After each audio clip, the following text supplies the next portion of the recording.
Polo in the City is already underway. Now it's time for Sydney to turn on a show, and here to tell us about it is Australia's #1 polo exponent at the moment, Rob Archibald. Great to see you. Tell us about Polo in the City. Polo in the City is been developed by a few players over the past couple of years to bring polo really to expose the game and to bring it to the people and give them a better understanding of what we're doing and to make it more accessible and to get involved. Tell us a bit about your story and how you got involved in polo. I understand you turned professional in 2002, but in your bio we're reading that you're a rugby player, a cricketer. How did you get into polo?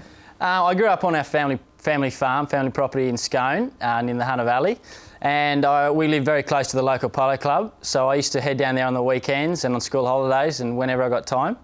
And I started to love it, and here I am today. I'm still playing. So.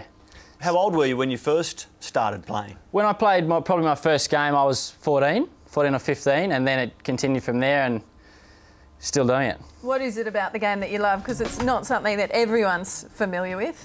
No, it's not. It's not for everyone, but I love the horse aspect of it. I really enjoy that. The speed of the game, the teamwork, all those things, all the principles are really something I've always loved and I'm continuing to love now. Tell us about the fact that you are a 7-goaler, which makes you Australia's #1 ranked player at the moment. What is a 7-goaler? The highest, I believe, is a 10-goaler, only achieved by one Australian previously. That's right. The highest you can achieve is 10 goals. I'm at 7 at the moment. Still got a bit of a way to go before I get to 10. Argentina dominate the sport with about 8 10-goal players. So we're getting there. Australia's got 3 7-goalers and a few lower than that. But we're trying hard to compete with them and get as good as we can. And who decides on that ranking? Like 7 goalers doesn't mean you've scored only 7 goals. Is it a ranking system? Yeah, it's a ranking system. It's assessed over your performance throughout the year, and you get reassessed at the end of every year, and they look at how many games you've won, how many you've lost, your performance, how you're going, and whether you can handle 8 goals, 6 goals, or where you're at in accordance to the world. You touched on Argentina and their dominance. I understand you spent a bit of time playing there yourself. How do you split your time? It seems as though it takes you all around the place. Yeah, I spend 3 months here in Australia, and I spend 5 months in England where I compete over there, and then I spend the rest of the year in Argentina, which is competing in some tournaments, training, doing my best to compete with the Argentines and helping me get better and hopefully one day become 10 goals. Now, for anyone who thinks that polo can be a soft sport where you simply cruise around on the back of a horse, we want you to have a look at this vision, because this is Rob in action. Rob, you might talk us through this. This is evidence of what can happen in polo. Yeah, this doesn't happen all the time. This particular incident, my teammate and I probably got a little bit of a misunderstanding where he thought he was going to hit the ball first and I thought I was going to hit it, and we actually, the horses clipped heels, and as you saw there, I ended up coming down, which wasn't great, but luckily I was okay and continued to play. Continued to play? Yeah, no, it wasn't too bad. Wasn't too bad. Heavy fall. What sort of training and physical preparation do you have to do to be a polo player? I do a lot of running. I try and keep as light as I can, because obviously the heavier you are, it's harder for the horses.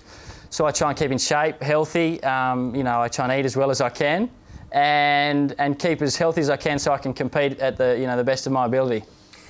In terms of the horses, I understand that your family background is in horse breeding and so on. You grew up with that, but what sort of role do you have in terms of the horses? I mean, do you have horses you own and you take them all around the place, or how does it work? Yeah, I've got a team of horses in England, and I've got a team of horses here in Australia. And I spend sort of 4 or 5 hours a day riding the horses, training, preparing them for the games. And they also need to be in the best physical shape they can be, so they can handle all the tests that you throw their way. And the fitter they are, the better they're prepared, then obviously the better they'll perform. So, as an elite polo player, give us an indication of your typical year. A typical year for me, I start here in Australia in February, March, and play a few competitions around the country. I'll head to England middle of April, where I'll compete for 4 to 5 months, depending on the season, and then I'll come home for a month, have a few weeks off, play a couple more competitions, and then I'll head to Argentina sort of early October, where I'll compete there for 2 to 3 months, leading me into Christmas, and then I come home for a bit of a break. read some articles that claim that polo is one of the fastest growing spectator sports in the world. Has that been your experience of it? Yeah, polo is growing. There's a huge push from the people within the sport to really get more people involved, to make it more accessible, and to try and get people a better understanding of the game. It's not an easy game to understand, but if you can come out and have a watch, you know, see how it's played, and you start to pick it up, and you know, we're really encouraging a lot of people to do that. I was interested to read as we look at you representing Australia against Russia, where you scored a bucket of goals, that you've also represented the Cartier team in St Moritz, Switzerland. It sounds like you go to some exotic locations and meet some very interesting people. Give us an idea of some of the people that you've rubbed shoulders with on the tour. Yeah, I've been very lucky. I've been given some great opportunities. I spent, in January we went to St Moritz in Switzerland, where we competed in the World Cup on snow, which was something very different. I've never done anything like that before, and obviously to ride a horse on snow itself is a bit different, but to play polo over there, that was a fascinating thing to do, and really enjoyable. And you meet a lot of interesting people. It'd be hard to name a couple.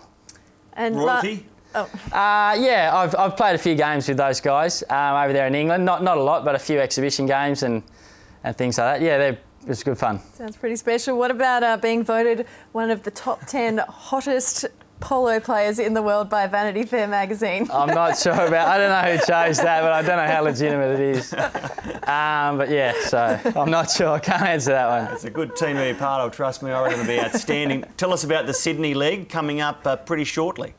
The Sydney leg, the Sydney of the polo in the city. The polo in the city is coming up in Sydney, sort of end of November, early December. It's a great day, a great event, and if you've got a spare day, get down there and have a look and come and see what we do. What sort of format does it take on? There's 3 games held, so you start at about 11 o'clock, then you go down and have lunch, come and watch the first game, come and sit down and have lunch. Then there's another game sort of just after lunch, and then they have the high level game sort of around 3 o'clock, where the best players are on show and showing their skills, and it's a good day. You've won the Melbourne Cup on the polo front. What about Melbourne Cup on the thoroughbred racing front? Does your interest in horse racing or horses extend from polo to the thoroughbreds? Yeah, a lot of the horses we play are retrained thoroughbreds, are horses that have finished racing through whatever reason. So I've got a lot of interest. We really keep a good eye on the racing and see what horses. We're always looking if there's a racehorse there that might play polo when it's finished.